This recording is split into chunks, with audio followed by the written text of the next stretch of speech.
All right, future CPAs, let's dive right in. We're talking about a topic that's not just core to your Oblicon course, but it's a huge deal on the LCPA, obligations. So think about this. Someone makes you a promise. When can you actually demand they make good on it? Is it right away? Do you have to wait? Well, that's what we're here to decode. Let's get into it. Here's our game plan for today. We're going to start with the absolute basics, the simplest promise you can imagine. Then we're going to throw in a curveball, that little what-if factor, and talk about conditions. After that, we'll switch gears to when things happen with periods, see how they stack up against each other, and then wrap it all up with some killer retention hacks to make sure this stuff sticks in your brain for the long haul. You know, this is really the central question, isn't it? When does a simple promise turn into something you can actually enforce? The difference between being able to demand something now versus later is everything in the eyes of the law, and nailing this down is absolutely crucial for your exams. Okay, let's build this whole thing from the ground up. First up, the simple promise. This is our foundation, our starting point. In legal speak, we call this a pure obligation. Think of a pure obligation as a promise with zero strings attached. It's clean. There are no what-ifs, no waiting for something else to happen. The Civil Code, right there in Article 1179, is super clear. It's not dependent on any condition. The key phrase you need to tattoo on your brain is demandable at once. Immediately. Right now. So let's lock in the scenario we're going to use. Picture this. Someone looks you in the eye and just says, I will give you 100,000 pesos. That's it. Full stop. That, my friends, is a pure obligation. You could literally walk up to them a second later and say, okay, where's my money? And legally, you'd be in the right. This is our ground zero. All right, you got the basic promise down, but life is rarely that simple, right?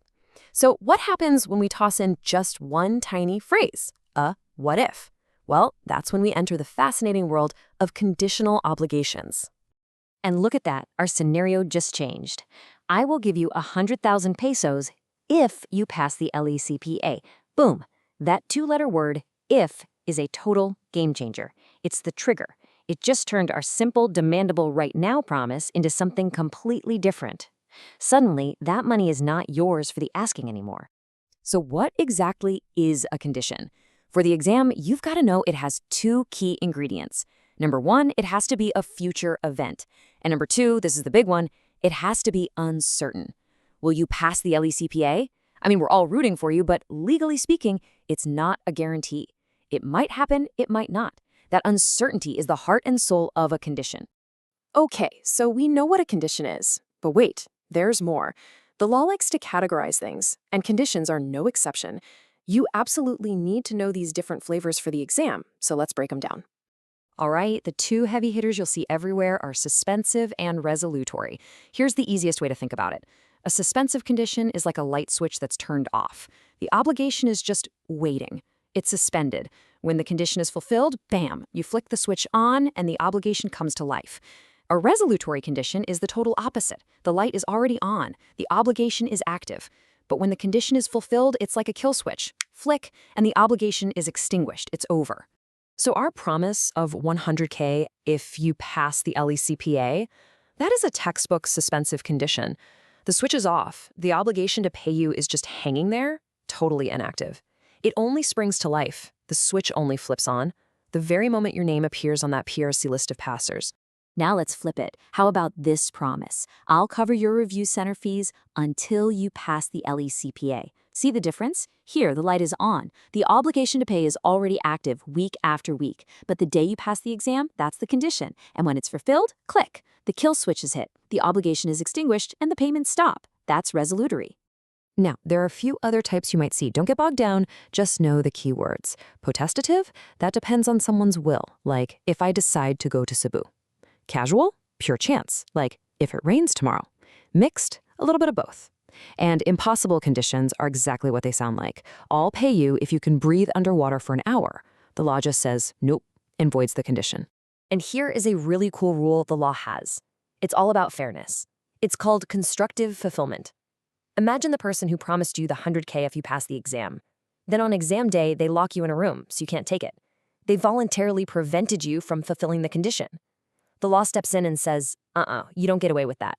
The condition is considered fulfilled and you get your money. You can't sabotage your way out of a promise. So what happens to the thing being promised while we're waiting for the condition? Say it's not cash, but a specific car. What if it gets lost, damaged? It all comes down to one word: fault. If a typhoon destroys the car and it's not the debtor's fault, well, the obligation is gone. But if the debtor crashes it, they're at fault, so now they owe you damages. Same with deterioration. If the paint fades from the sun, that's on you, the creditor. But if the debtor keys the car themselves, now you have choices. It always boils down to who, if anyone, was at fault. Okay, we've lived in the uncertain world of if. Now, let's shift gears completely. Let's move from the uncertain if to the very certain when. This brings us to obligations with a period. Let's go back to our 100K promise, but change one little thing. I will give you 100,000 pesos on December 31, 2026. See that? No more if. Now we have on. We're not talking about an event that might happen. We're talking about a date that will happen. It's a certainty. And that is the absolute soul of a period: certainty. A condition is uncertain. A period is certain. It's a future event that is definitely going to happen. A specific date is the easiest example. But think about this.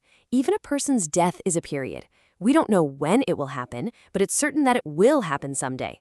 That's the test. If it's a sure thing, it's a period. All right, it is time for the main event. This is a guaranteed LECPA question in one form or another. Condition versus period. Nailing the difference is like getting free points on the exam. So let's put them in the ring head to head. Okay, look at the breakdown here. Fulfillment, uncertain versus certain. We've hammered that one home.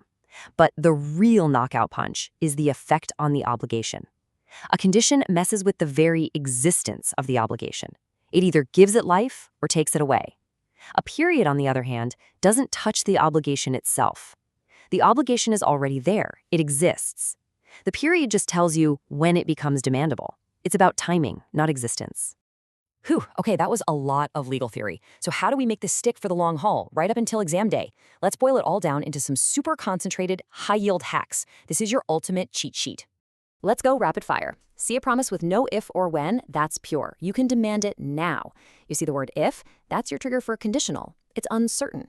You see the word when or a specific date? That's a period. It's certain. And for conditions, suspensive is the on switch. It starts the obligation. Resolutory is the off switch. It kills the obligation. Got it?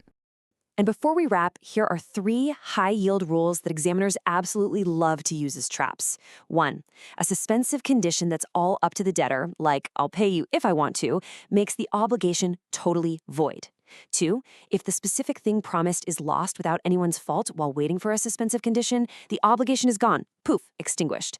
And 3, this is a big one, a period is generally for the benefit of both parties. That means the debtor can't just pay early and the creditor can't demand payment early. You both have to wait. So there you have it. You've just decoded the legal language of promises. You know the difference between now, if, and when. And really, your entire journey right now is one big suspensive condition, isn't it?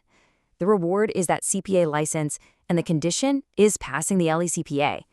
So now that you know the rules, the only thing left to do is go out there and fulfill that condition. You got this.